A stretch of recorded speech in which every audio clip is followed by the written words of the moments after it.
Good morning, welcome back to my YouTube channel. তো এখন আমি নতুন ওয়াল পেন্টিং শুরু করেছি, পেছনে দেখতে পাচ্ছ। তো সেটা কিছুটা পেন্টিং স্টার্ট করা হয়ে গেছে, তো তার সম্বন্ধে আমি কিছুটা বলে দিচ্ছি, তাহলে তোমাদের পুরো ক্লিয়ার হয়ে যাবে।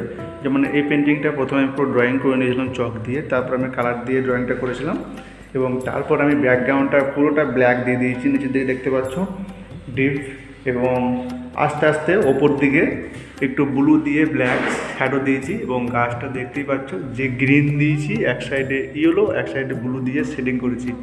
আর ওপরে একটু লাইটটা বেশি, ব্লু ভাবটা বেশি আছে ওপরের দিকে কোথাও কোথাও, এবং ব্ল্যাকটা প্রত্যেক জায়গাতেই আছে এবং এত দূর অবধি কাজ হয়েছে। তো আজকে আবার কাজটা স্টার্ট করবো। পেন্টিংটা দারুণ একটা পেন্টিং হতে চলেছে, তো পুরো কন্টিনিউ দেখতে থাকবো, আমি স্টেপ বাই স্টেপ দেখানোর চেষ্টা করব।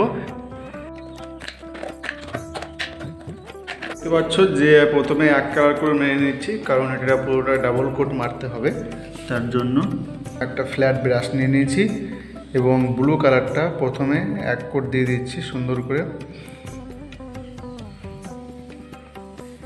এভাবে পুরোটা দিয়ে দেবো। এই পাতাটা প্রত্যেকটা আলাদা আলাদা কালার আছে, তোমরা দেখতে পাচ্ছ যে আমি ব্লুটা মেরে দিয়েছি কোনো কোনো পাতায়, এখানে ওখানে আমি 2 কোট দেবো, তখন শ্যাডো দিয়ে দিয়ে তখন এই স্ট্রোকটা দেখতে পাওয়া যাবে না। তো দেখতে পাচ্ছ এবার আমি ইয়েলো কালার ব্যবহার করছি পাতার মধ্যে। তো ব্লু কালারটা প্রথমে দিয়েছিলাম, তো ব্লু কালারটা কোথাও কোথাও দেওয়ার পর আমি ইয়েলো কালার ব্যবহার করছি। প্রথমে আমি সুন্দর করে আউটলাইনটা করে নিলাম, তারপর একটা ফ্ল্যাট ব্রাশ নিয়ে নিয়েছি। এই ব্রাশটা খুব সুন্দর ব্রাশ, একটা সেট পাওয়া যায় বোলপুর শান্তিনিকেতনে, তো এটা মেড ইন চায়না। তো একসাথে 5টা না 4টে ব্রাশ থাকে, তো খুব ভালো ব্রাশটা ওয়াল পেন্টিংয়ের জন্য। তো তোমরা যারা ব্যবহার করো নি তো তারা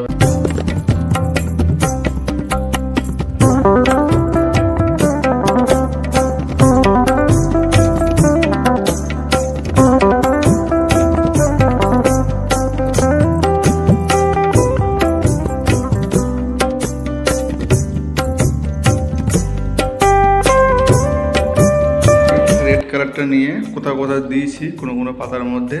দেখতে পাচ্ছ রেড, ইয়েলো, গ্রিন দিয়ে আমি পাতাগুলো পুরো ভরাট করে দিয়েছি এবং এখন আমি গ্রিন কালারটা, ডিপ গ্রিনটা স্টার্ট করেছি। দেখতে পাচ্ছ প্রত্যেকটা কালার এক কোট করে দেওয়া হয়েছে, এখন দ্বিতীয় কোট মারা হয়নি। যখন প্রত্যেকটা হয়ে যাবে ভরা, তারপরে আমি দ্বিতীয়টা স্টার্ট করবো। আর যখন দ্বিতীয়বার কালার স্টার্ট করবো তখন সেটা ফাইনাল হয়ে যাবে।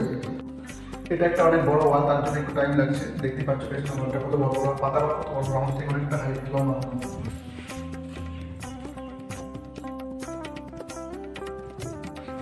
তো দেখা হচ্ছে আবার কালকে। আজকের মতো এই অবধি কাজ, তো কাল সকাল থেকে আমি আবার স্টার্ট করবো। দেখতে পাচ্ছ আমার কালার পুরো সব রেডি হয়ে গেছে এবং একটা পাতা আমি পুরো কমপ্লিট করব। আগের দিন দেখতে পেয়েছিলি যে প্রত্যেকটা পাতার মধ্যে আমি একটা কালার করে মেরে দিয়েছিলাম, ওটা ফার্স্ট কোট দেওয়া হয়েছিল, তার জন্য দেখা যাবে দাগ দেখতে পাবে সবাই। তো আজকে আমি প্রত্যেকটা পাতা সুন্দরভাবে কমপ্লিট করব, দেখতে থাকো পুরো ভিডিওটা। দেখতে পাচ্ছ আমি নিয়ে নিয়েছি একটা ফ্ল্যাট ব্রাশ, যেটার কথা আমি আগে বললাম যে ব্রাশটা বোলপুর শান্তিনিকেতনে পাওয়া যায়, খুব ভালো ব্রাশ ওয়াল পেন্টিংয়ের জন্য। তো সেটা নিয়ে জাস্ট একটা করে তুলি টানছি। এভাবে আমি পাতাগুলো সুন্দরভাবে কমপ্লিট করছি আস্তে আস্তে, একটা করে তুলি টেনে কমপ্লিট। দেখতে পাচ্ছ সাইডে আমি এভাবে করেছি, একই সেম টিপস যেভাবে আমি দেখালাম এটা সেম এভাবে করেছি। আমি আরও একবার দেখিয়ে দিচ্ছি রেড কালারটা দিয়ে, যাতে তোমাদের বুঝতে সুবিধা হয়। জাস্ট এক তুলি নিয়ে জাস্ট এখানে স্টপ। আবার উপর থেকে ওই ব্রাশটাই তুমি ব্যবহার করতে পারো একবার, তার জন্য একটু হালকা হবে কিন্তু ভালো লাগবে দেখতে। স্টপ।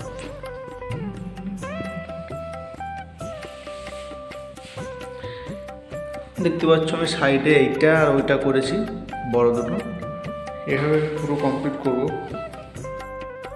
দেখতে পাচ্ছ মাত্র 3টে পাতা কমপ্লিট হয়েছে, বাকিগুলো এখনও কমপ্লিট হয়নি।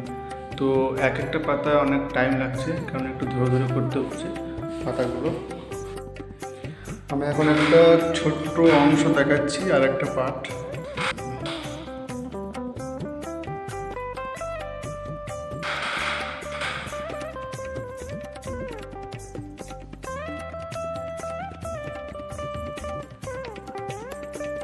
তো অনেকে ভাববে হয়তো যে আমি এই লাইনগুলো যে রয়েছে, এই যে লাইনগুলো, সেগুলো আমি কেন রেখে দিচ্ছি।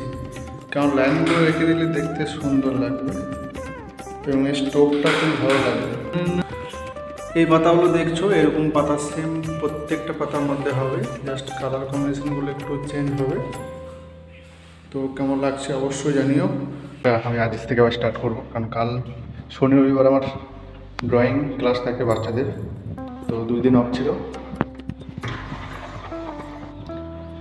তার জন্য আজ থেকে আবার স্টার্ট করবো। দেখতে পাচ্ছ আগের দিন অনেকটা কাজ হয়ে গিয়েছিলো, এবার উপরে পাতা কয়েকটা বাকি আছে, সেটা আজ কমপ্লিট করব। আর যেখানে পেন্টিংটা করছি এই লোকেশনটা হচ্ছে যে কোপায়ের কাছে পশ্চিম বাহিনীতলা, ঠিক অপোজিটের সাইডে যে বড় একটা বাড়ি আছে, এটা হচ্ছে পশ্চিম বাহিনীতলা কালী মন্দির, ঠিক অপোজিটে বাড়িটা।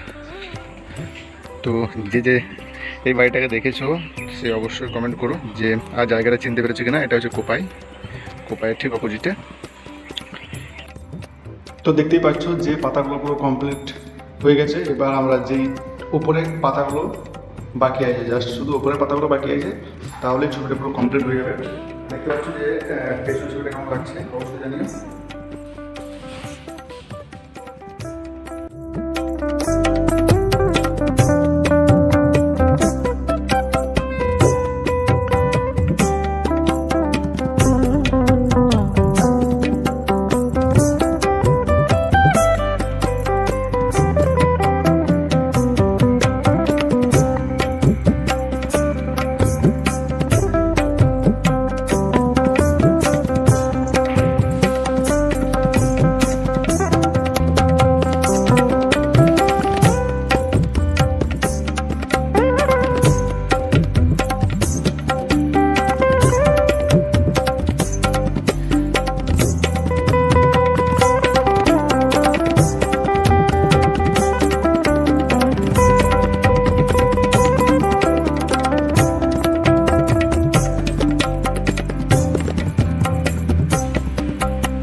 তো দেখতে পাচ্ছ যে প্রথমে আমি ডার্ক কালার দিয়ে পাতাগুলো করেছি গাছের,